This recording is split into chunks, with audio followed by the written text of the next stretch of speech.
Ouais, voilà, c'était pour Oui, l'introduction. on voit Hana, mais un peu foncé. Hein. Ah, On la voit pas bien. Voilà, on commence. Hana Bechavod, pour continuer à nous donner ton avis, ton point de vue sur ces fameux prophètes. Bonne étude à nous tous. merci Johan. Alors, c'est vrai que j'ai changé d'avis. On devait parler de Daniel, on va parler d'Ézéchiel. Je voulais rester sur les trois prophètes, Isaïe, Jérémie et Ézéchiel. Jérémie et Ézéchiel qui sont contemporains du siège de Jérusalem. Et étant donné que demain, c'est le jeûne du 17 Tammuz, on va rentrer dans la période des 3 semaines. Donc, c'est plutôt... c'est le moment d'explorer ces prophètes qui ont vécu ces moments terribles. Donc, Ézéchiel ce soir, j'ai intitulé cette conférence Ézéchiel et l'aventure du silence. Alors, vous allez voir pourquoi le silence est si important dans la prophétie d'Ézéchiel et comment il va, au fil du livre, changer de sens. Et donc, d'abord, je vais vous présenter le prophète Ézéchiel. On va voir ça, vous allez voir. Alors, Ézéchiel, on le connaît parce que c'est le prophète des extrêmes, c'est le prophète des visions, c'est le prophète qui alterne la lumière et les ténèbres, l'aube et l'obscurité.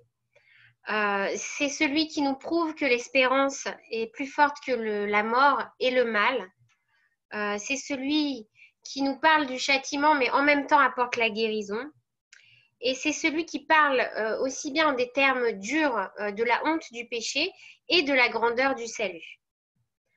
L'homme des extrêmes, dont il va y avoir dans le livre les extases des chariots célestes et la terreur des ossements desséchés qui vont revivre, c'est dans Ézéchiel, ce qui ouvre le livre justement sur ces visions, à propos desquelles il y aura toute la mystique qu'on va appeler la mystique de la Merkava, du char divin, et des Echalot, les palais, cette mystique hantée de créatures mi-homme, mi-animal dans les visions d'Ézéchiel.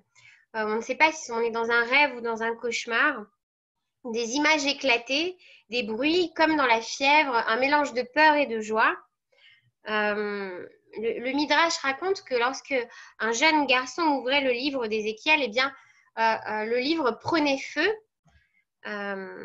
Et c'est pourquoi on a longtemps considéré si oui ou non il fallait entrer le livre d'Ézéchiel dans le canon traditionnel biblique. C'était pas sûr. Il a échappé à la censure. Pourquoi? Parce qu'on lui reproche dans le Talmud finalement d'avoir dévoilé ses visions. Le prophète n'étant pas là pour dire ce qu'il voit, mais plutôt pour raconter ce qu'il entend, ou transmettre une parole. Et d'ailleurs, le Talmud a des mots très forts en disant n'importe quelle servante a vu plus en traversant la mer Rouge qu'Ézéchiel. Alors, c'est une manière un peu de remettre les choses dans leur contexte. Vous vous rappelez peut-être que le Talmud également fait une différence entre Isaïe et Ézéchiel en disant, eh bien, Isaïe, c'est le prince des prophètes, tandis qu'Ézéchiel, c'est le villageois. Et autant Isaïe a des mots subtils pour décrire un peu la même chose, finalement, le trône divin, autant Ézéchiel nous entre dans un langage comme ça de majesté et de magnificence extraordinaire en employant une foule d'adjectifs. Et puis, c'est celui qu'on surnommera Ben Adam, le fils de l'homme, parce que ce mot revient de manière incalculable tout au long du livre d'Ézéchiel. C'est ici également qu'on va rencontrer la notion de Kiddush Hashem, donc qu'on peut traduire en français par martyr, martyr de la foi. Alors, ça a une consonance en français qui est très désagréable. On va voir à quoi ça correspond exactement, Kiddush Hashem. Et puis aussi l'expression de Mikdash Me'at. Alors, Mikdash Me'at, en fait, ce sont les premières synagogues qui existent déjà à l'époque du premier temple. et qui servent à lire la Torah en public.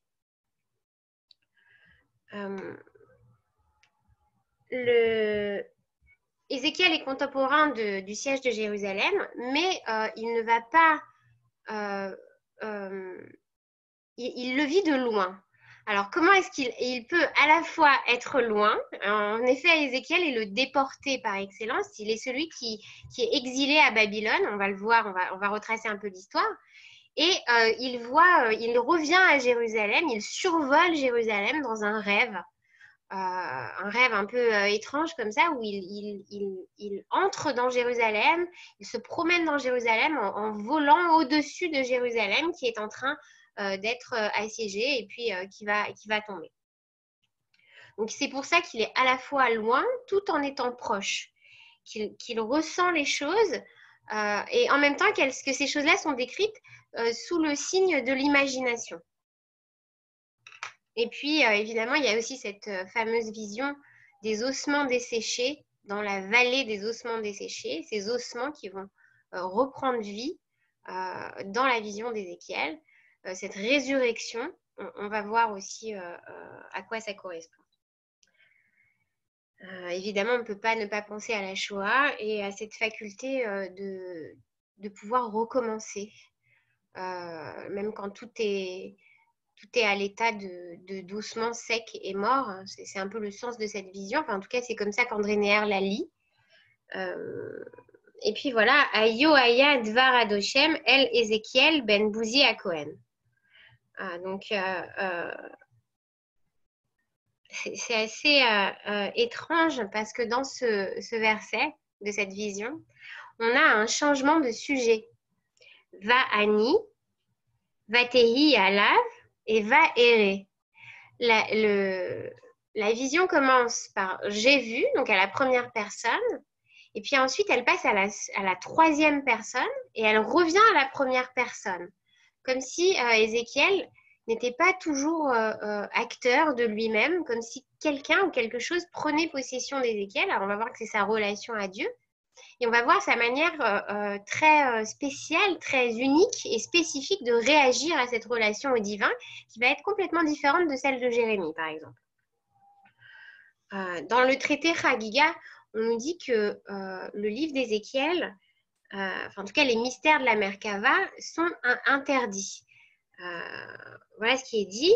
Avec 3 élèves, la question des rapports entre les hommes et les femmes sont interdites. Avec 2 élèves, les secrets du commencement, Maaseh Bereshit, et avec un seul élève, les mystères de la Merkava. Alors, Maaseh Bereshit, ce sont les mystères de la création, et Maaseh Merkava, ce sont tout ce qui a trait justement au créateur lui-même. C'est Gershom Scholem qui va reprendre dans sa somme sur la mystique juive, les dangers inhérents à rentrer dans la mystique, la folie, les anges qui vont frapper toute personne voulant s'aventurer dans les palais, ces vagues de lave brûlante qui vont attaquer la personne qui voudra rentrer. Enfin, il y a tout autour de ces thèmes-là un secret, le sceau du secret qui est posé là-dessus, le secret brûlant et dangereux. Et puis, on fait aussi un parallèle dans le Talmud entre Moïse et Ézéchiel, parce que Ézéchiel aurait été plus méritant peut-être que Moïse. Alors, c'est assez étonnant à dire comme ça, mais chez Moshe Rabbeinu, on retrouve cette idée que la faute est héréditaire, que les fils vont payer pour les fautes des pères. Et Ézéchiel, lui, dans son livre, vient dire autre chose. Il vient dire c'est seulement l'âme pécheresse, l'individu qui paye pour ses propres fautes. Il vient comme ça pour prendre défense finalement du peuple en apportant une nouvelle vision de la responsabilité. On va voir comment la responsabilité est également un motif très important du livre d'Ézéchiel.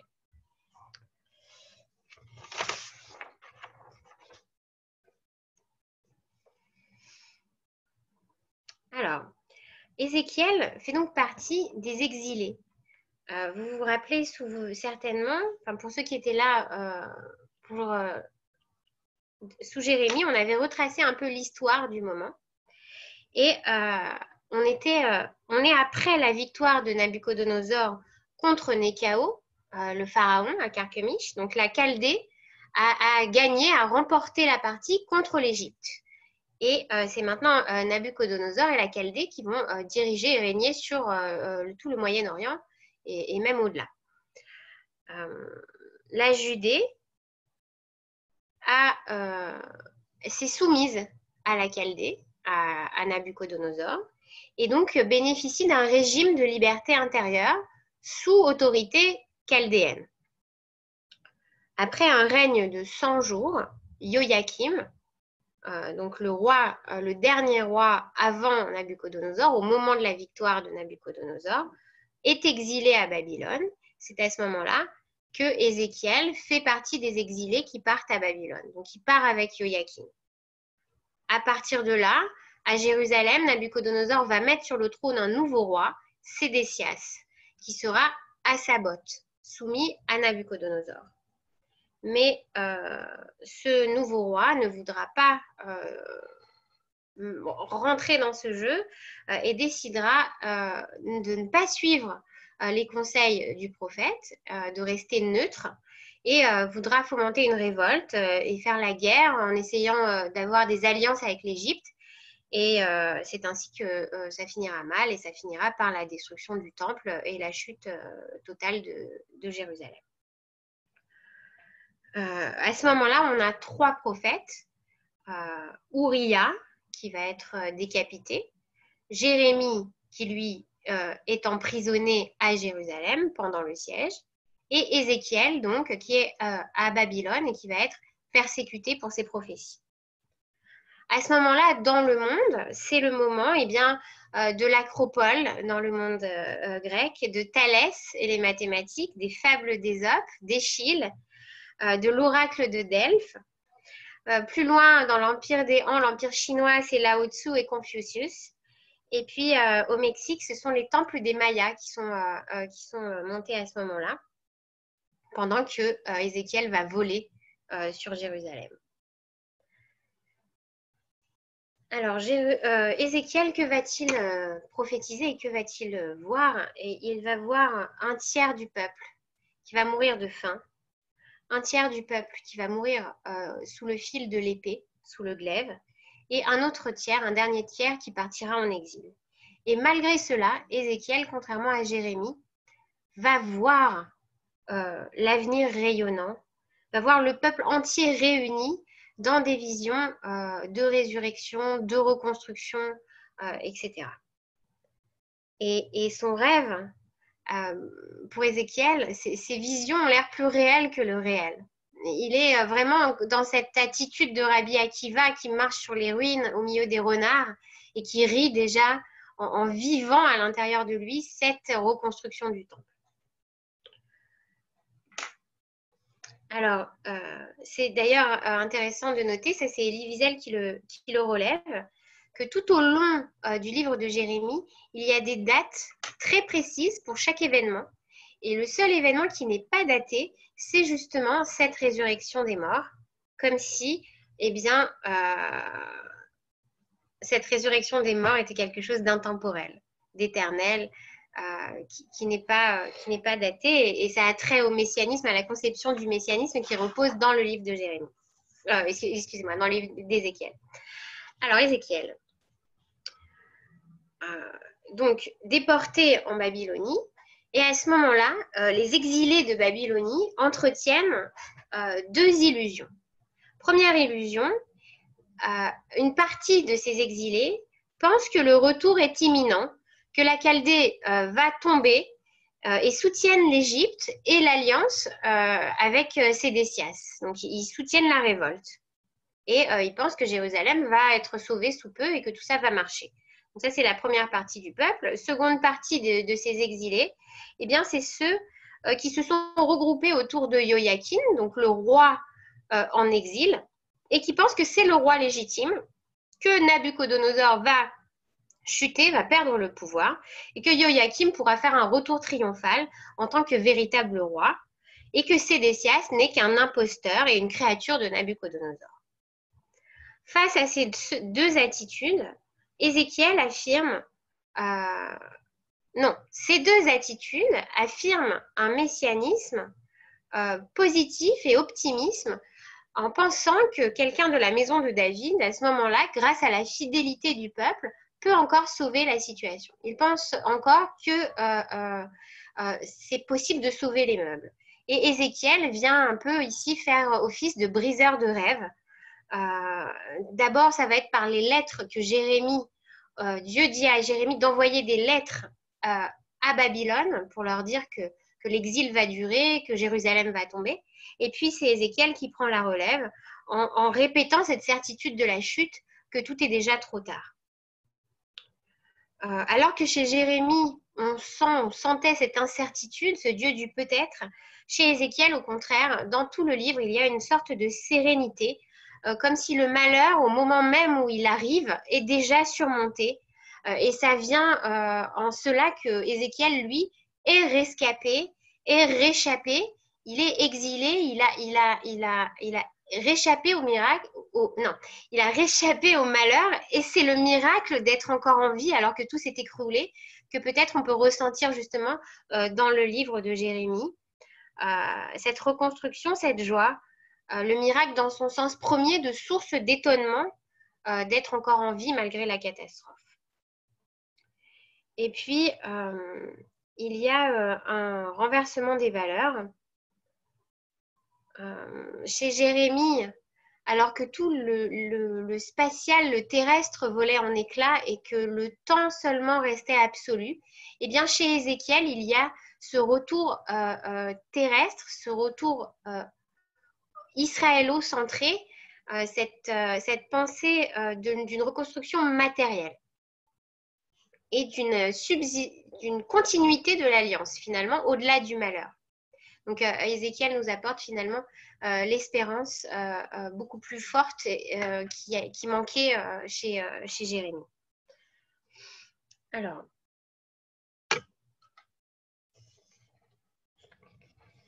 et puis, Ézéchiel, finalement, travaille au moral des troupes, puisque c'est un peu son rôle d'arriver à entretenir justement cet espoir chez ces exilés qui sont en doute. On va voir là-dessus, on va voir comment c'est relié justement à Daniel. Entre Jérémie et Ézéchiel également, une grosse différence est bien de caractère et de tempérament. Tous deux pourtant sont des prophètes prêtres, c'est-à-dire qu'ils ont les deux casquettes, à la fois Navi et à la fois officiant dans le temple. Chez Jérémie, cette double vocation était une souffrance et un fardeau.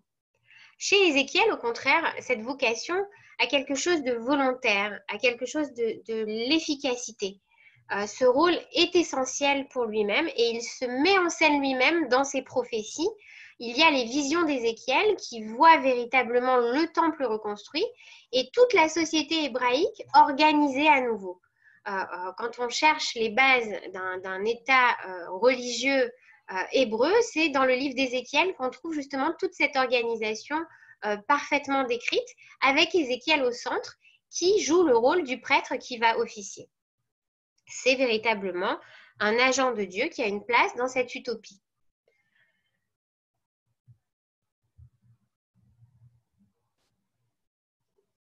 Chez Ézéchiel, cette vision est comme la vision d'un plan, comme un architecte avec une responsabilité personnelle. Le prophète dans cette vision-là est un guetteur qui est garant de la vie du peuple.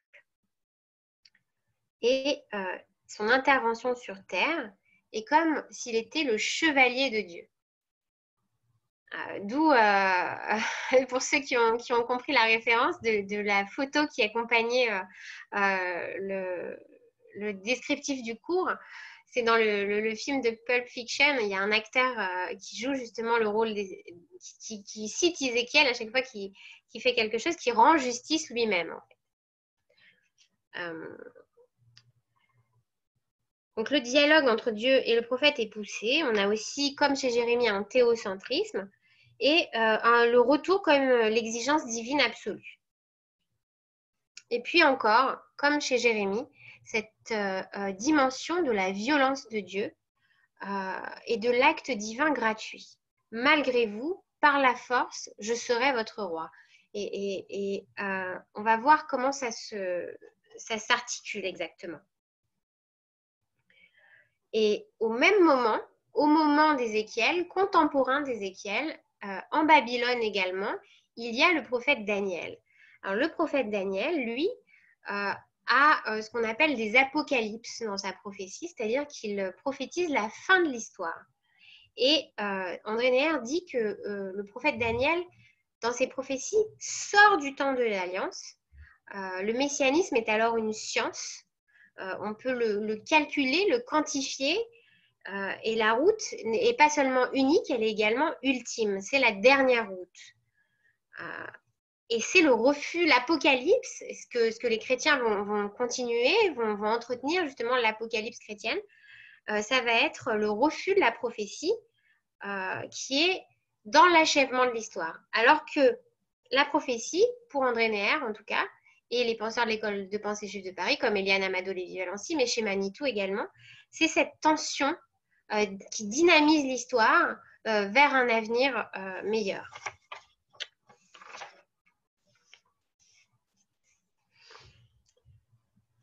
Ce qui symbolise également tout particulièrement, le livre d'Ézéchiel, eh bien, c'est la relation conjugale entre Dieu et son peuple. Alors, ce symbolisme conjugal qui exprime l'amour entre Dieu et le peuple élu, chez Jérémie déjà, on avait ce terme de kala, de fiancé de Dieu.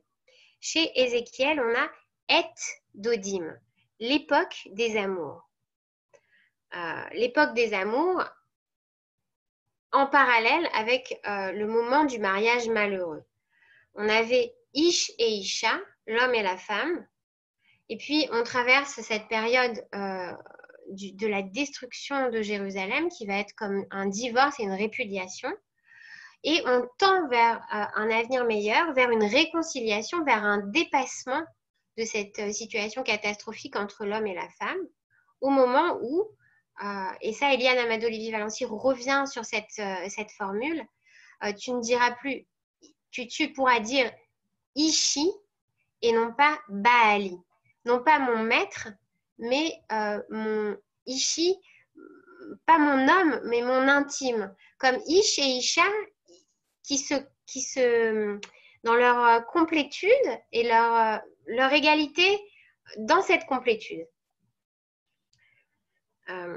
Ézéchiel retrace donc l'histoire d'amour depuis les origines jusqu'au dénouement tragique. C'est au 16e chapitre. On a les étapes de l'évolution de l'amour chez la femme. Jérusalem est la femme et Dieu est l'homme. Alors on a au verset 4 la naissance, au verset 7 la puberté, les fiançailles au verset 8, et puis vous allez voir que ça va se dégrader très vite, le mariage au verset 8, l'infidélité, la prostitution au verset 15 et 35, et puis le châtiment et la mort par la lapidation et le glaive au verset 40.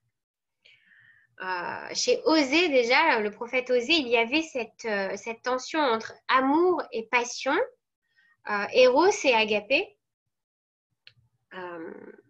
Avant, Israël est appelée la Vierge, Betula, Alma, déjà chez Amos et Jérémie. Chez Ézéchiel, comment dépasser cette rupture finalement de l'amour, du mariage entre l'homme et Dieu? Eh bien, il va y avoir chez Ézéchiel un nouveau thème, le thème de la fécondité, le thème des enfants. Les enfants, entre Dieu et Israël, ce seront, c'est écrit dans Ézéchiel, les royaumes, Samarie et Jérusalem, les royaumes du nord et du sud seront les enfants. Alors, les enfants qui pourront être des enfants qui vont se rebeller, des enfants rebelles, mais qui malgré tout continue cette histoire d'amour, prolonge cette histoire d'amour et lui donne une nouvelle dimension. Ézéchiel, comme Jérémie, appelle Israël la femme adultère à ce moment-là.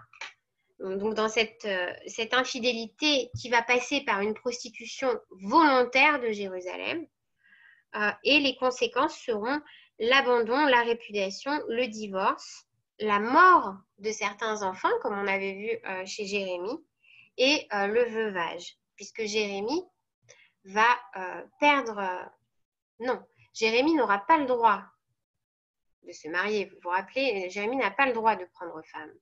Et pour Ézéchiel, c'est bien pire parce que Ézéchiel, lui, au moment du siège de Jérusalem, perd sa femme. La femme d'Ézéchiel meurt au milieu du livre d'Ézéchiel. Il y a 48 chapitres dans le livre d'Ézéchiel et c'est au chapitre 24 qu'elle va mourir.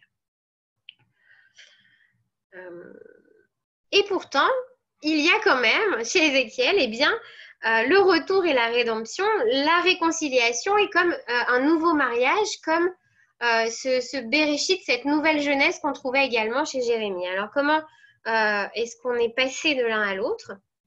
Eh bien, ce Dieu jaloux dont parle Abraham Échelle a une relation qui n'est pas une relation humaine. Donc, malgré la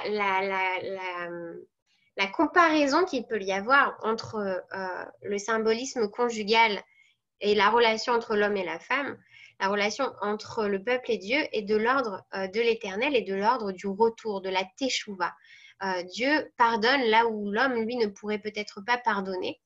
Et il y a donc une autre dimension, celle non seulement de la connaissance intime, date, mais aussi de cette fidélité constante et du lien constant qui va les relier malgré l'espace et les sentiments qui vont changer, une persistance finalement au-delà de la rencontre. Plus qu'une communication, il y a une dialectique véritable de l'alliance qui relie deux êtres qui restent nécessairement différents en tant qu'individualité sexuelle, mais qui sont perpétuellement ressemblants par l'identité de leur amour. Qu'est-ce à dire?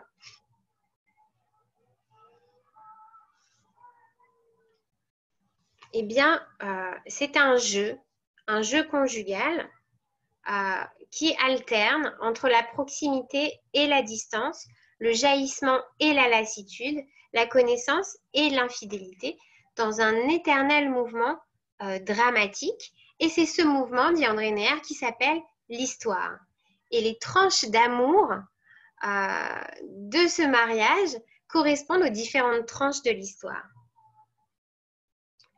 C'est là qu'entre la notion de pathos de Dieu. C'est une notion que André Neher trouve chez Abraham Échelle. Alors, une petite parenthèse rapide pour vous rappeler qui était Abraham Échelle.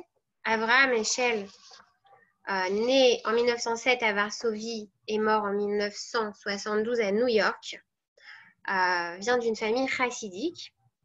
Alors, il a une éducation traditionnelle, il a étudié à la yeshiva, il a été ordonné rabbin, puis après il est parti faire des études à Berlin, notamment à la Hochschule für des Wissenschaft des Judentums, c'est-à-dire l'Académie des sciences du judaïsme à Berlin. Il aura notamment comme professeur Julius Gutmann et Leo Beck. Et il va faire là des études de pensée juive, de philosophie, d'éthique, de Talmud, et il aura une deuxième ordination, cette fois libérale. Il va fuir le nazisme, d'abord en Angleterre, puis il va atterrir aux États-Unis, où il va tout d'abord enseigner au Hebrew Union College à Cincinnati, mais c'est un endroit de réformés, et Échelle se sentira mal à l'aise là-bas, donc il partira rapidement, parce qu'il cherche un endroit où on peut à la fois analyser la Bible de manière critique, tout en gardant la loi orthodoxe et la pratique halakhique stricte. Il inaugure finalement ce qu'on appelle aujourd'hui la moderne orthodoxie. En 1946, il va donc enseigner au Theological Seminary of America, le séminaire théologique juif des États-Unis, le JTS, auquel il restera jusqu'à sa mort en 1972, en tant que professeur d'éthique juive et de mystique. Il est connu pour avoir milité pour les droits civiques des Afro-Américains avec Martin Luther King et contre la guerre au Vietnam. Et il fait également des analyses, de grandes analyses sur le prophétisme. C'est là-bas qu'il décèle ce combat pour les droits inaliénables de tous les êtres humains et cette égalité entre les peuples. On le classe en général dans les penseurs massortis aux États-Unis. Contre, par exemple, quelqu'un comme Mordechai Kaplan, qui lui va être du côté plutôt de la reconstructionnisme juif, plutôt du côté du Rav Shaul Lieberman, donc lituanien, qui sera le maître d'Elie Wiesel, l'ami d'André Neher. Et puis, qu'est-ce qu'il a écrit, Avraham Eshel, d'incontournable? Les bâtisseurs du temps, Dieu en quête de l'homme, le tourment de la vérité, Maïmonide et l'homme n'est pas seul. Alors, Avraham Eshel est ici pertinent dans son apport sur la relation pathétique. Il explique que le prophète entre dans le pathos de Dieu. Il ressent les sentiments de Dieu et c'est ce qu'il joue dans sa prophétie et ce qu'il donne à jouer au peuple. Et la rencontre, donc il retrace la rencontre avec Dieu donc il va reprendre aussi cette idée de symbolisme conjugal, d'accord, on reprend le fil. La première rencontre du fiancé et de la fiancée se fait au désert, au temps de la sortie d'Égypte. La naissance, ce seront les origines. Avec la jeunesse, eh bien, c'est les patriarches. Et puis les fiançailles, c'est le temps de l'Égypte, de l'Exode. Et puis l'entrée en Canaan avec Yoshua, ce sont les épousailles.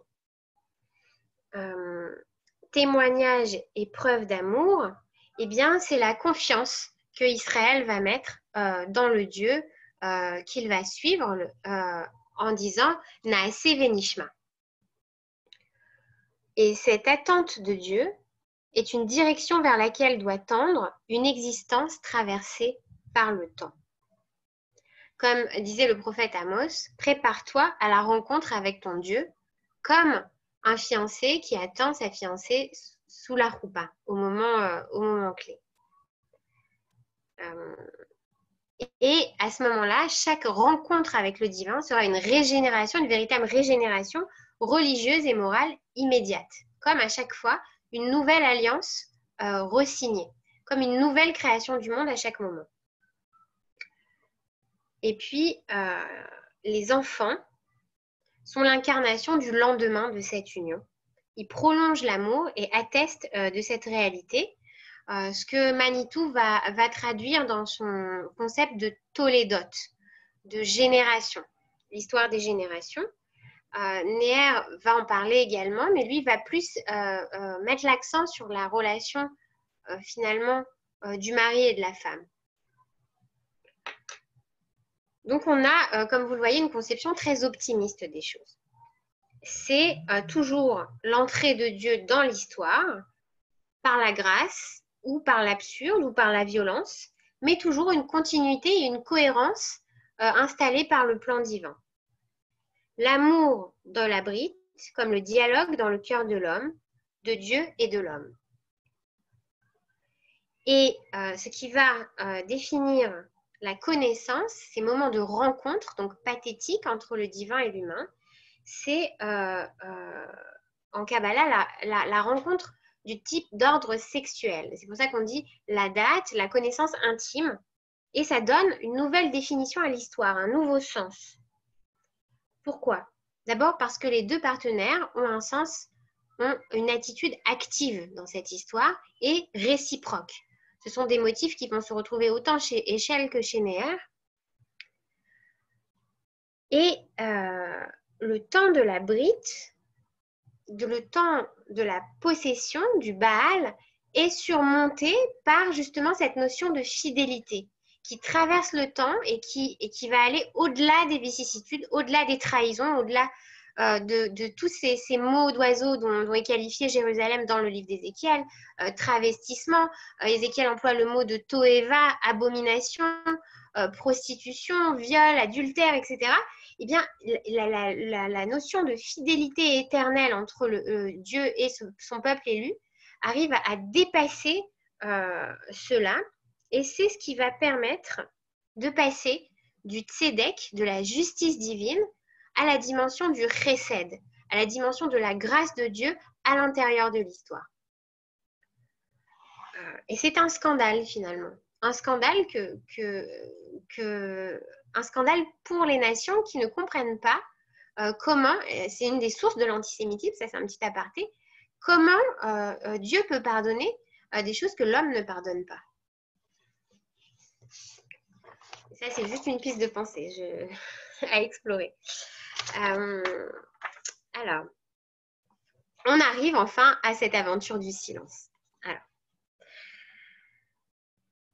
donc, vous savez ou pas que André Neher est un des premiers phénoménologues du silence biblique.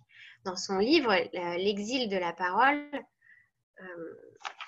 il analyse, recense toutes les occurrences du silence dans la Bible, suivant les situations, suivant les personnages, d'Abraham à Job, en passant par Yona et justement Ézéchiel, comme on va le voir, Jérémie, enfin tout le monde y passe, et ce silence prend un sens. Le silence dans la prophétie, pour André Neher, c'est également une modalité de la révélation. C'est une manière de Dieu également de se révéler à l'homme. Voilà, vous voyez le livre, c'est l'exil de la parole, du silence biblique au silence d'Auschwitz. Il va y avoir évidemment cette fameuse question du silence de Dieu pendant l'épanouissement du mal sur terre et parmi les hommes. Toutes ces terribles questions posées par les penseurs du renouveau du judaïsme français après la guerre. Mais ce n'est pas le sujet de ce soir. L'éclipse de Dieu, par exemple, chez Buber, chez Fackenheim. Ça, on en avait parlé déjà, je crois, justement, quand on avait parlé d'Isaïe, il me semble. Regardez. Donc, des nappes de silence biblique. Comme, par exemple, dans l'aventure de Noé. Noé a une aventure incroyable, miraculeuse, longue, sans jamais prononcer un seul mot. Et Ézéchiel, le livre d'Ézéchiel, est traversé par cette aventure du silence. Verset 26, chapitre 3, « Véné lamta, tu seras muet ». La prophétie d'Ézéchiel est muette. Et c'est un véritable scandale. C'est une provocation. Il y a ici l'histoire de l'exil et de la rédemption de la parole divine, qui s'inscrit dans le livre de Jérémie à travers le siège de Jérusalem et la chute de Jérusalem. Et le retour dans la vision, la résurrection des morts. Donc vraiment, cette dynamique entre parole et silence. Chapitre 24, au centre donc, du livre d'Ézéchiel, je vous ai dit tout à l'heure, c'est le 10 Tevet, 588. C'est le début du siège et c'est l'annonce de la mort de sa femme.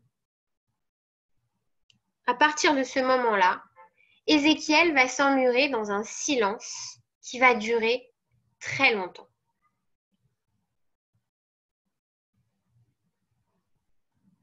Il est blessé dans son âme et dans sa chair, il vient de perdre sa femme et le silence commence jusqu'à un moment précis qui est mentionné dans le texte. Ce jour-là, le rescapé viendra vers toi et te fera entendre la nouvelle. Ce jour-là, ta bouche s'ouvrira face au rescapé. Alors tu parleras et ne seras plus muet et tu leur serviras de signe et ils sauront que je suis l'Éternel. Versets 26-27. Qu'est-ce que c'est que ce jour-là? Eh bien, ce jour-là, c'est la 12e année du 10e mois, le 5 du mois, selon la chronologie de notre exil. Alors vient vers moi le rescapé de Jérusalem pour m'annoncer que la ville était tombée. La main de Dieu avait été sur moi dès la veille, avant que ne vienne le rescapé. Il avait ouvert ma bouche encore avant que le rescapé ne vienne à moi vers le matin. Ma bouche dès lors était ouverte. Je n'étais plus muet. Ce jour-là, c'est le 9 Av 586 et c'est la chute de Jérusalem. Finalement, le silence d'Ézéchiel va durer le temps qu'on va vivre maintenant, ce temps des 3 semaines, ce temps entre le 10 Tevet et le 9 Av. Comme un silence, comme finalement le monde qui retient son souffle, qui ferme sa bouche avec Ézéchiel entre le moment du siège qui commence et la chute de Jérusalem, comme si tout était suspendu devant ce malheur qui est en train de s'abattre et qu'on voit, qu'on peut palper dans ce silence. Un silence qui dure longtemps puisqu'il dure du chapitre 3 au chapitre 33, première période. Ensuite, du 3 au chapitre 24, on a cette première période.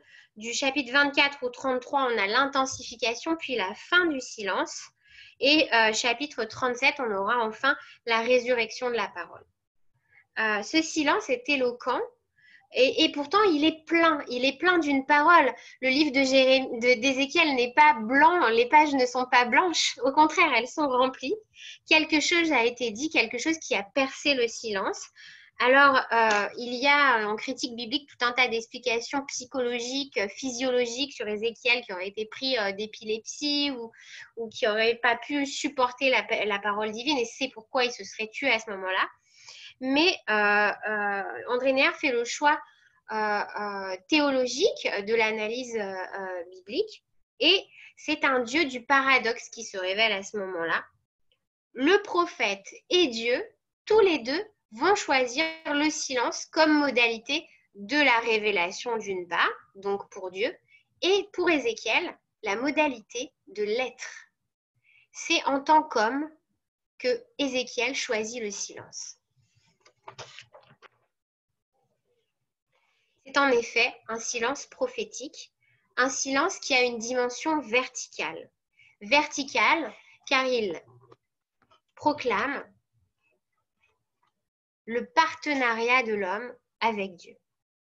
À nouveau, ce pathos dont nous parlait Abraham Heschel, qui est une participation à l'aventure commune de Dieu et de l'homme, une accompagnation de l'histoire telle qu'elle est vécue dans l'Alliance, c'est la prophétie. Et le silence est nécessaire face à une réalité qui serait blessée par toute parole. En effet, à ce moment-là, le moment de la colère de Dieu, Dieu lui-même a besoin de l'acquiescement des hommes, de leur concours dans ses actes. Et le silence est une forme de participation. Ça peut être une forme de participation, comme ça peut être également le silence du refus. Nous allons voir. Donc, du chapitre 24 au chapitre 23, siège de Jérusalem par Nabuchodonosor, participation d'Ézéchiel, comme une lente asphyxie que l'on voit dans cette parole arrêtée dans la gorge du prophète. Le silence est ici le signe de la ruine et la parole, la rédemption. Silence-parole comme une projection entre l'exil et le retour, la catastrophe et la rédemption. Et ça serait là tout simplement une philosophie de l'histoire. C'est ce qu'on trouve chez Heschel. Mais André Neher nous propose autre chose, une autre lecture. Ce silence ferait partie de la vocation prophétique d'Ézéchiel. Et il serait le fruit de la rencontre dramatique entre le ciel et la terre. Et l'enjeu serait la liberté de l'homme. En effet, le silence ici a un double rôle. Il est le prologue de l'histoire, mais il est également l'acteur principal de la chute de Jérusalem. L'être muet, et on trouve cette expression chez Ézéchiel aussi, aster panim. Je cacherai ma face, c'est le Dieu caché. D'une part, on a un dialogue, une parole qui peut être comme une déclamation. Et alors quelque chose est figé, quelque chose est mort. Ou alors quelque chose de l'ordre de l'improvisation. Mais si la rencontre est manquée, alors le silence est liberté. Le silence est potentiel. Le silence enclôt tous les possibles, tout l'avenir. Et la parole alors est un paradoxe. Parce que la parole alors serait un mensonge, serait le fait de parier sur le paraître de Dieu et non pas sur son être véritable que l'on ne peut saisir que dans le silence. Car parler, c'est nécessairement choisir ses mots, choisir de ne dévoiler qu'une seule facette de l'être. Ézéchiel est alors comme Yona dans le poisson. Celui qui répond par le silence, Yona lui répondait par la fuite. Dans les 4 premiers chapitres, Ézéchiel est une vocation sans partenaire, un dire sans contredire, un appel sans écho. Comme si Dieu attendait que le prophète marche dans son plan et le prophète résiste. Alors, est-ce qu'il résiste de la même manière que Yona, en refusant sa mission, en tournant les talons pour fuir de l'autre côté à l'inverse de Ninive? Eh bien non. Ézéchiel, lui, va rester sur place, dans le silence, sans muer dans le silence, sans muer dans son propre moi, dans son être. C'est l'affirmation de la liberté de l'homme contre Dieu. Et l'homme se fait alors impénétrable, comme une pierre muette. Il est dans une dimension de rupture absolue, dans un défi qu'il lance au divin qui le force à dire quelque chose qu'il ne veut pas dire.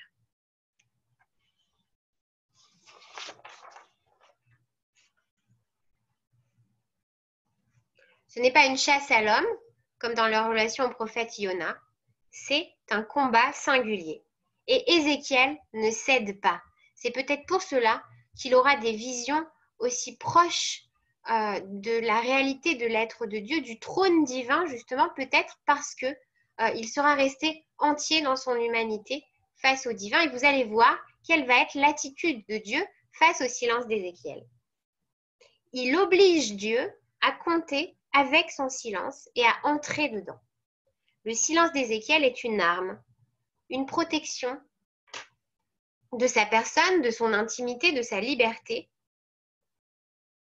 et il reste devant Dieu. Alors, quelles sont les tentatives de Dieu pour faire parler le prophète? Tout d'abord, une mise en œuvre. La séduction de Dieu par justement ces visions incroyables, cette mystique majestueuse, ces apocalypses, mais Ézéchiel se tait et se prosterne sur sa face. Peut-être est-il trop impressionné pour parler. Alors, Dieu le charge d'une mission. Il lui dit, tu dois dire, voici ce que dit le Seigneur Dieu. C'est tout, mais on ne sait pas quoi. Rien que ces mots-là, voici ce que dit le Seigneur Dieu, mais même cela, Ézéchiel ne pourra pas le dire. Alors peut-être que c'est comme dans la relation à Moïse, peut-être que tu as peur, peut-être que Dieu doit le rassurer, et il lui dit, ne crains rien, je serai avec toi. Mais toujours, Ézéchiel reste muet. Alors, Dieu rentre dans une relation de violence au prophète. Il force le prophète en lui faisant manger le rouleau. Fils de l'homme, mange ce rouleau et va parler à la maison d'Israël. Et là, Ézéchiel reste apathique dans cette sorte de préparation prophétique, comme si Dieu voulait le nourrir de la parole pour qu'il puisse ensuite la régurgiter. Eh bien, Ézéchiel reste toujours muet. Il avale le rouleau. On saura qu'il a trouvé le goût plaisant comme du miel sur sa langue, mais la prophétie ne sortira pas plus, il n'ira pas parler à la maison d'Israël. Alors il y a un changement de lieu. Dieu le transporte, il était dans la vallée, il va maintenant aller sur les rives du fleuve, dans cette ville de Babylonie où habitent tous ces exilés. Il y a au moins 10 000 exilés qui vivent une vie parfaitement juive là-bas sur les rives du fleuve Kédar, dans une ville qui s'appelle étrangement Tel Arbib. Donc Tel Aviv, c'est là cette fameuse définition du printemps sur les ruines, de la reconstruction sur les ruines. C'est le sens de Tel Arbib en babylonien. Il est donc seul devant Dieu. Et pourtant, il se trouve maintenant face à la collectivité. Donc, il l'a déplacé, Dieu l'a déplacé, lui a dit d'aller au centre de Tel Aviv en voulant le mettre devant cette tentation d'acteur. Peut-être que le prophète, mis en scène, là où il a l'habitude de prophétiser, aura envie de parler aux hommes et de les prévenir. Eh bien non. Il continue à se taire, à se murer, à se prostrer dans un silence qui va durer dans la ville pendant 7 jours. Versets 15 et 16. Cette dimension inerte du silence, c'est la dimension des choses, la dimension du lase, de la neutralité dont parle Martin Buber. Eh bien, Dieu va trouver une parade. Et c'est là qu'il va dire à Ézéchiel, qu'il va rappeler à Ézéchiel cette dimension de responsabilité de l'homme dans l'élection. L'élection est liée à la révélation. La révélation doit être communiquée et doit être transformée en élément actif de l'histoire. Le prophète est un guetteur, il doit avertir. Le destin des hommes est entre ses mains et de ce destin, il est responsable devant Dieu. Il a une mission d'éveil. Achaït, le destin de Jérémie se transforme ici en Achaïout. Et l'instrument, la trompette d'alarme, c'est le chauffard que Ézéchiel doit sonner pour réveiller le peuple. Il y a maintenant un enjeu ontologique à ce silence. La logique de l'être veut que l'homme assume sa part, qu'il soit le partenaire de Dieu dans l'œuvre à accomplir, avec tout ce que ça comporte d'effrayante et d'exaltante responsabilité. Eh bien, Ézéchiel répond par le silence, par le refus, par le mépris, par la désertion. C'est la parade absolue. Là où Jonas était fugitif, Ézéchiel est hors la loi. Il refuse de se plier à la loi de l'être, à la loi de la place de l'homme dans le plan divin. Et là, André Neher invente un mot. Dieu voudrait faire de l'homme un être métaphysique. Eh bien, Ézéchiel se change à ce moment-là en être infraphysique. Alors, quel est le dénouement? Parce que malgré tout, Ézéchiel va prophétiser, il va prophétiser cette chute de Jérusalem. Eh bien, il y a d'abord une sorte de suspension pendant 3 versets, 22, 23 et 24. Lève-toi, va dans la vallée, là je te parlerai. L'esprit me fit dresser et me dit, reviens, enferme-toi dans ta maison. Donc, une espèce de suspension, un espèce de va-et-vient, une espèce de scénographie comme ça. Dieu fait bouger le prophète de droite et de gauche. Et puis, voici le retournement. Voici ce que dit Dieu à Ézéchiel. Il a trouvé la faille. Et toi, fils de l'homme, voici qu'ils mettront sur toi des cordes avec lesquelles ils te livreront et tu ne sortiras pas parmi eux. Et j'attacherai ta langue à ton palais. Tu deviendras muet et tu ne leur seras pas un sermonneur, car ils sont une maison de rébellion. Mais quand je te parlerai, j'ouvrirai ta bouche et tu leur diras, ainsi parle le Seigneur Dieu, écoute qui veut écouter, refuse d'entendre celui qui veut refuser. Alors, quelle est la technique de Dieu? Eh bien, Dieu fait sien le silence d'Ézéchiel. La parole de Dieu sera cette prophétie muette. Il transforme ce refus, cette liberté humaine, en une modalité de la révélation. Le silence d'Ézéchiel devient le silence de Dieu. Oh. Non pour éviter l'homme, non pour forcer Ézéchiel, mais au contraire pour le rencontrer. C'est le revers de la parole, le face-à-face caché dans le silence, ce rendez-vous inéluctable de la liberté. C'est Théodore Adorno qui parlera de la dialectique négative après Auschwitz, de cette rencontre entre l'homme et Dieu à l'intérieur du silence. La liberté ici s'exprime dans le silence, dans le temps, car l'instant, lui, ne peut être que servitude, enclos soit dans le passé, soit dans le présent. L'objectif de toute liberté, toutes les philosophies de la liberté ont cette pensée de l'avenir, du rêve, de l'utopie, de l'espérance. Car dans le silence, il y a ce risque de l'avenir, cette espérance où tout est possible. Ainsi, Abraham, Iov, Ézéchiel diront oui au silence. Mais, et c'est ce que on va bientôt, encore un petit peu, voilà, on va bientôt, on va achever entre deux topos encore. Ce oui au silence qui peut s'achever dans la vie ou dans la mort. Et c'est ce que nous allons voir maintenant. Ces deux options sont toutes les deux possibles dans le silence de Dieu.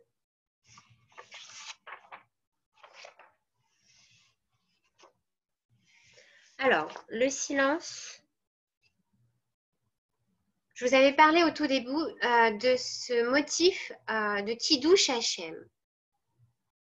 Kedoshé Doumia, les martyrs du silence. Il y a quelque chose inventé dans le livre d'Ézéchiel, qui est de l'ordre de ce qu'on appelle en français le martyr, mais qui ne rend pas véritablement la traduction de l'hébreu Kiddush Hashem.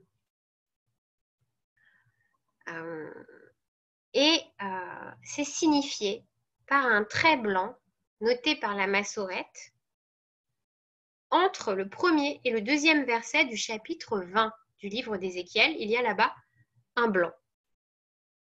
Dans la 7e année, au 5e du mois, le 10 de ce mois, vinrent des hommes parmi les anciens d'Israël pour consulter Dieu. Ils s'installèrent devant moi. Or, abruptement, la parole de Dieu me fut confiée dans les termes suivants. Fils de l'homme, parle à ces hommes et dis-leur, voici ce que dit l'Éternel Dieu.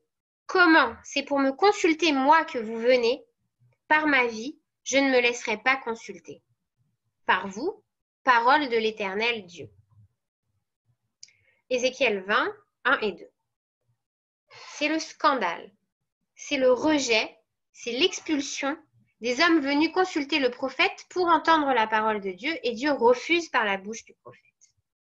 Ensuite, du verset 5 au verset 31, interminable sermon. Comment vous qui êtes responsable de la chute de ma ville, de la destruction, de la dévastation de mon temple, vous osez venir me consulter, Titbaïchou lachem, après tout ce que vous avez fait, etc., etc. Donc un interminable sermon qui fait qu'à la fin du verset 31, ils partent, les consultants repartent dépités.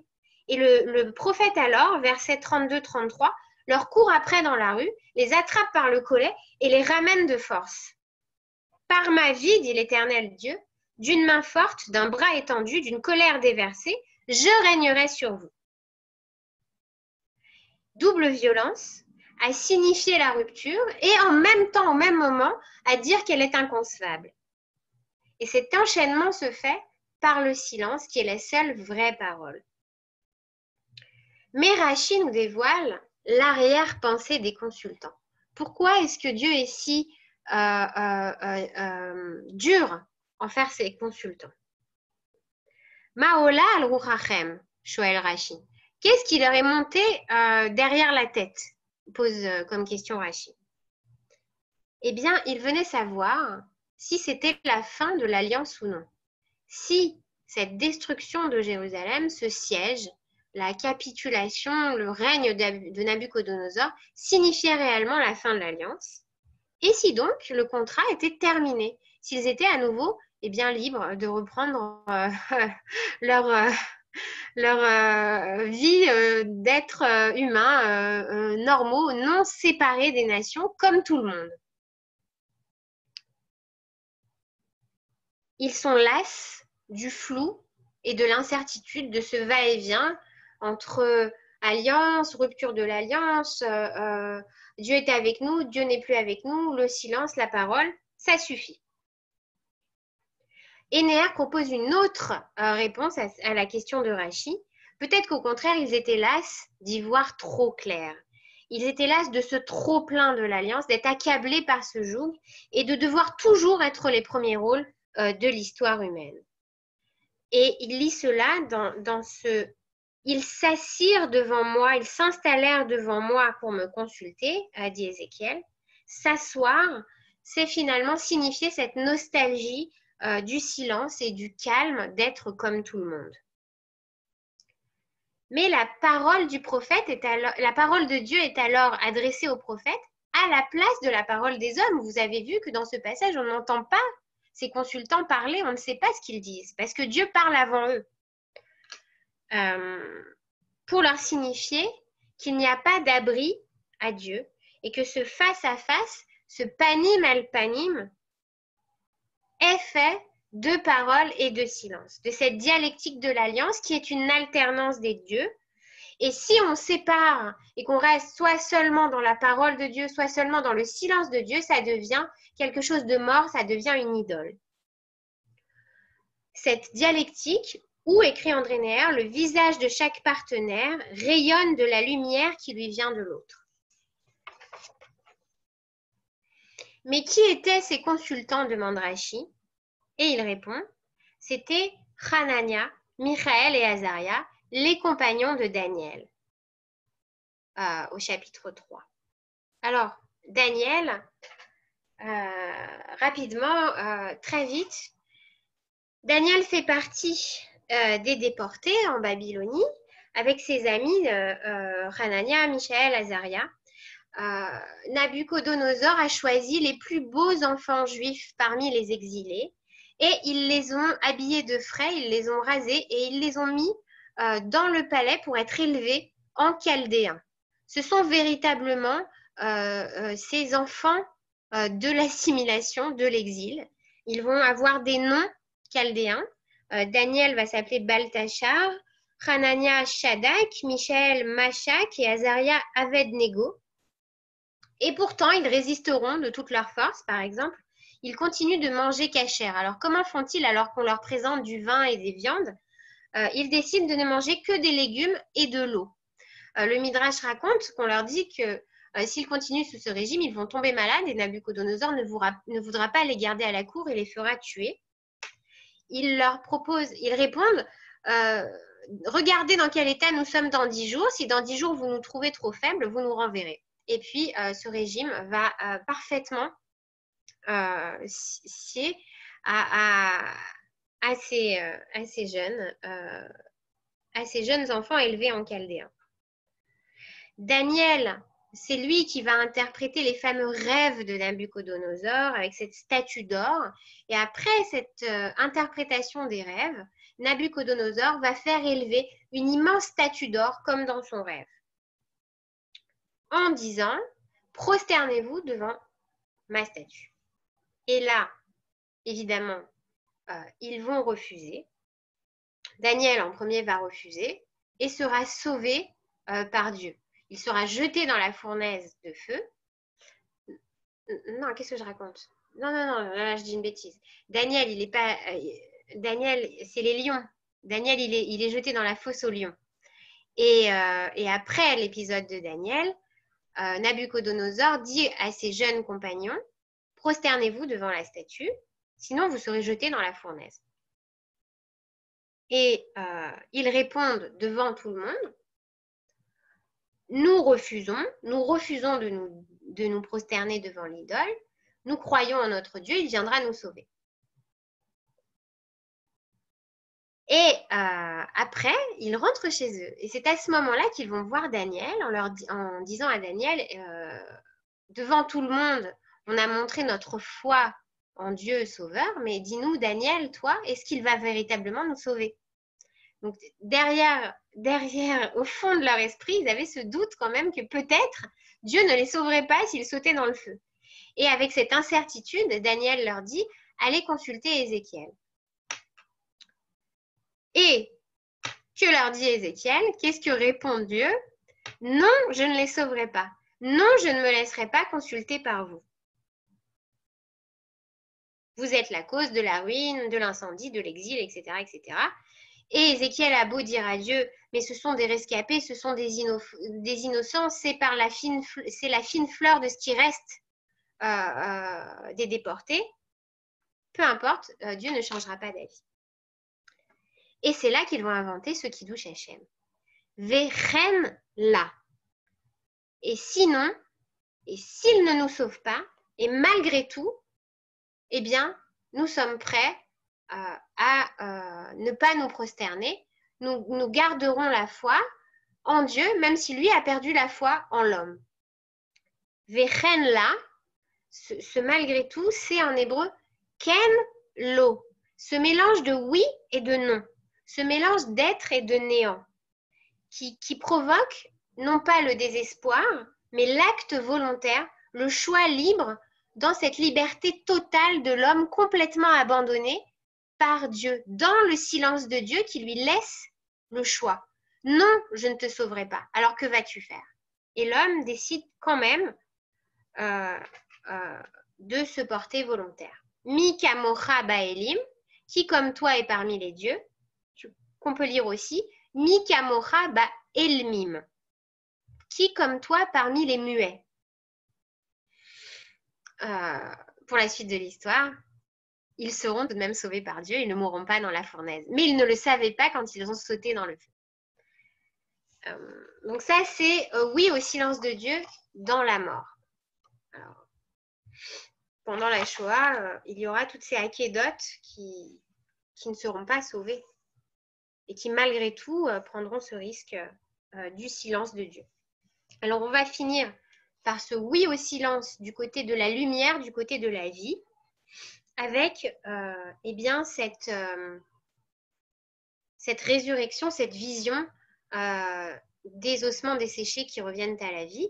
Ça y est, on finit là dans quelques minutes. Alors, Ézéchiel se trouve dans la vallée et il a cette vision de tous ces ossements entassés qui jonchent la vallée à perte de vue. Et Dieu lui pose la question, crois-tu que ces ossements vont revivre? Et Ézéchiel répond, je ne sais pas, c'est toi qui sais. Et Dieu lui dit, prophétise pour les faire revivre. Prophétise, et voici que les nerfs, la chair, la peau se reconstituent sur les os se rapprochent. Et Ézéchiel dit à Dieu, mais l'esprit n'est pas encore là.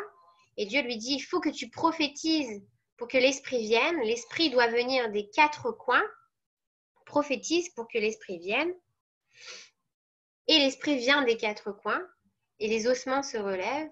Et les morts revivent à ce moment-là. Alors, c'est une vision incroyable, c'est une vision folle. C'est une vision dont on traite dans le Talmud. On pose la question de savoir plusieurs choses, plein de questions.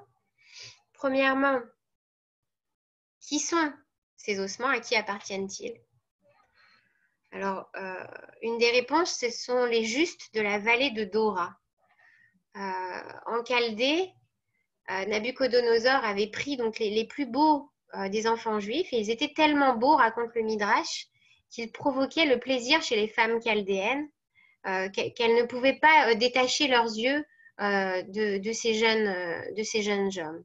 Alors Nabuchodonosor les fit tous décapités. Mais mort encore, il continuait à attiser le désir chez les femmes chaldéennes. Alors Nabuchodonosor décida de les défigurer et de les écraser jusqu'à les réduire en poussière. Et c'est ce désert d'os écrasés dans lequel marche Ézéchiel, c'est la vision d'Ézéchiel. On ne peut pas faire, on est obligé de faire le parallèle avec les fours crématoires. Et donc cette vision de ces os qui se relèvent. Autre question. Que va-t-il se passer avec les justes? Demande le Talmud. Est-ce qu'ils vont mourir? Est-ce qu'ils vont revivre et ensuite mourir? Dans cette vision, effectivement, ils revivent et ensuite ils meurent, mais cette fois sans douleur. C'est une des questions qui va être longuement débattue là-bas. Une autre question, Haïm ze emet o machal. Est-ce que c'est une vérité, quelque chose, un fait réel, ou est-ce que c'est une allégorie, une métaphore, une image, un symbole? Et quelle est la réponse du Talmud? Emet Mashalaya. C'était véritablement une allégorie. Quelque chose est vrai et quelque chose est faux au même moment dans cette histoire. Alors, la souffrance est vraie, la résurrection est vraie. On ne sait pas bien ce que ça veut dire, mais il y a une autre réponse. Rabbi Eliezer ben Yossi à Galilée propose: que sont-ils devenus? Eh bien, ils ont tous fait leur aliyah en Israël, ils se sont mariés et ils ont eu des enfants. Et Rabbi Yehuda ben Betera a dit: et moi, je suis leur descendant. Et les téphilines que je mets tous les matins, je les ai hérités de mon grand-père qui faisait partie de ses ossements.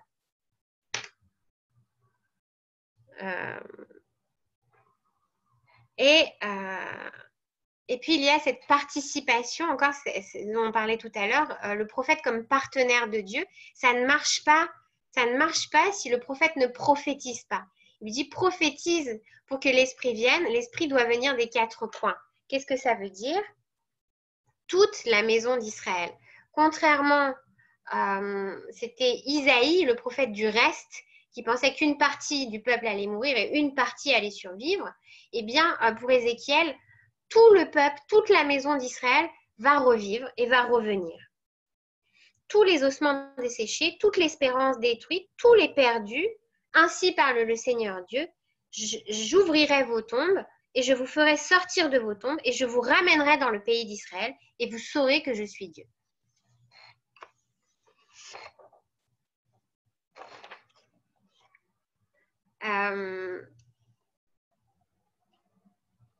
Je terminerai vraiment là en 2 minutes par l'idée de la rencontre qui arrive dans ce livre de Ézéchiel entre le divin et l'humain, et juste le mettre en relation avec Martin Buber, qui est le philosophe de la rencontre et du dialogue, et qui dit: toute vie réelle est une rencontre. L'homme est l'homo dialogus, il se définit par sa capacité au dialogue, et il est aussi homo religiosus, il se définit par sa faculté à la relation à l'autre. La communion doit se faire entre l'homme, le créateur et la créature, dans des liens de réciprocité, entre l'amour de l'homme renvoie à l'amour de Dieu et vice-versa. La parole de l'homme est en même temps parole de Dieu, qui se répondent, et toute rencontre authentique entre deux hommes est habitée par la présence divine. C'est la marque d'un dialogue véritable. Et il fait une différence entre la relation je-tu, qu'il appelle Beziehung, et la relation je-cela, au contraire, qui va être Erfahrung, monologue ou Erlebnis. Ce dialogue, cette rencontre véritable et authentique, eh bien, c'est un risque à prendre, parce que c'est le risque de l'ouverture totale du soi. C'est une exposition à un rejet, à un refus, à un silence de l'autre. Mais il faut prendre ce risque, comme il faut prendre la responsabilité, dit Martin Buber, d'affronter l'autre dans sa réalité, d'assumer le risque du réel, d'assumer la prise de parole dans cette présence réelle de l'autre qui attend une réponse. Et la Bible est ce témoignage de ce dialogue, de cette écoute de Dieu, de cet appel de Dieu et de la réponse de l'homme qu'il invente et qu'il improvise sans cesse au cours de cette histoire tendue vers un monde meilleur. En tout cas, c'est ce qu'on espère. Si on arrive à tendre vers là, le messianisme sera le thème d'un autre cours. Voilà. Merci beaucoup. Excusez-moi, j'ai un peu dépassé le temps. Mais bon. Voilà, si vous voulez réagir, justement, répondre, ça serait gentil. Bon, bravo comme d'habitude, hein, brillante. Merci. Merci Nadine. Mon grand-père s'appelait Yecheskel. Ah, il a fait. Et lui aussi, il y avait le silence chez lui. J'ai des photos de lui. C'était un tzaddik, tu sais, de Transylvanie, de Sikhet. Et oui. Et je sais qu'il y avait aussi, il était très silencieux. Il y a une dimension dans le chassidique. silence. Il y a une dimension chassidique, il y a une tradition de l'éducation par le silence. Exactement. Et Elie Wiesel parle de ça. Voilà, ben, ils sont de la même. Oui. Allô? Oui, Ah oui, bon. allez-y. Voilà, c'est ça. Je voulais dire. Donc, ça m'a rappelé un peu. Merci Myriam. Mais c'était Moi, ce qui est très intéressant, je très voudrais dense, remarquer hein, très dense. Oui, Très dense. oui, oui. Il y a un enregistrement, ne vous inquiétez Oui. pas. Qui c'est qui parle C'est moi, je disais que c'est c'était Alex. très dense. Attends, Myriam, il y a Alex qui réagit. Voilà. Une seconde. Vas-y, Alex. Merci pour ton explication. Mais ce qui est intéressant, c'est que pour une période où autant de prophètes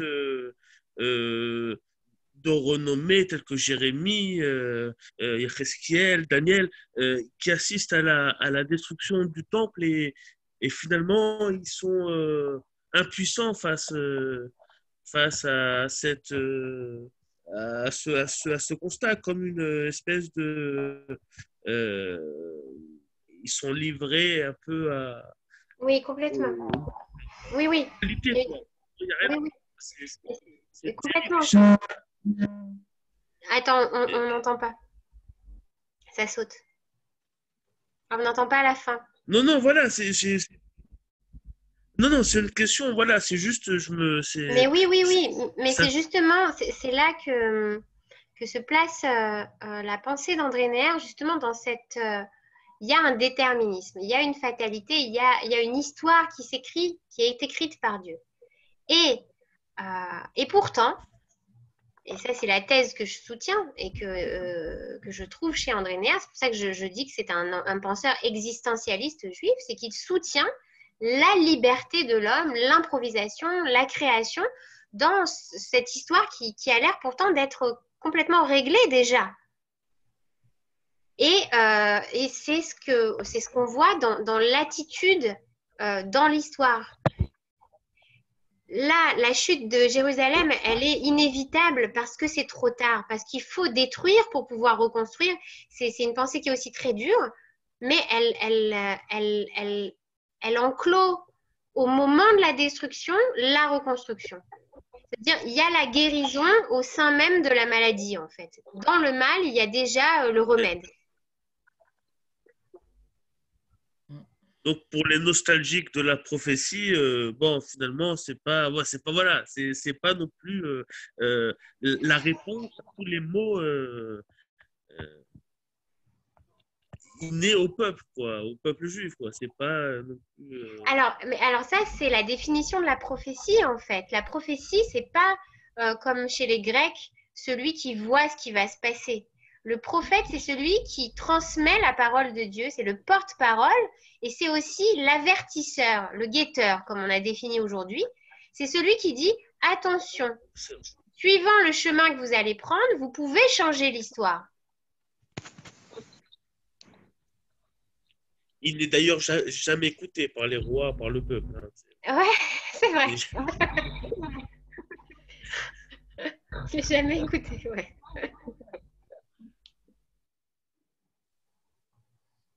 Bravo, merci. Merci Alex. Moi, je trouve que... Ah, oui. Oui, vas-y. Oui, c'est bien que tu aies fait ce cours par rapport au 17 Tammuz. Bah oui, c'est le moment, oui.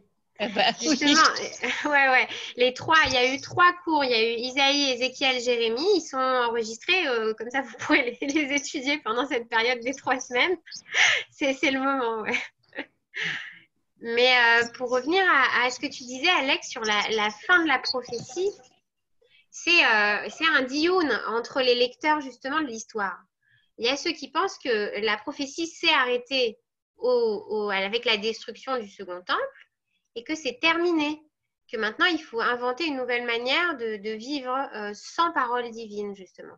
Et puis, il y a ceux qui pensent que dans l'inscription d'une évolution de l'être et du monde, donc dans une vision messianique, il y a cette capacité prophétique qui est inhérente à chaque être humain, en fait, et qui doit revenir.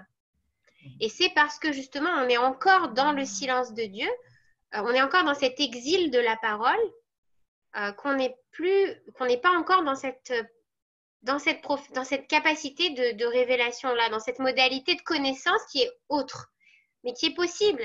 Et dans la guicha, la pensée de reconstruction de l'État d'Israël et de retour des exilés comme début de l'ère messianique, eh bien, normalement, il y a également le retour de la faculté de prophétie. C'est chez le Rav Kook, c'est très, très présent.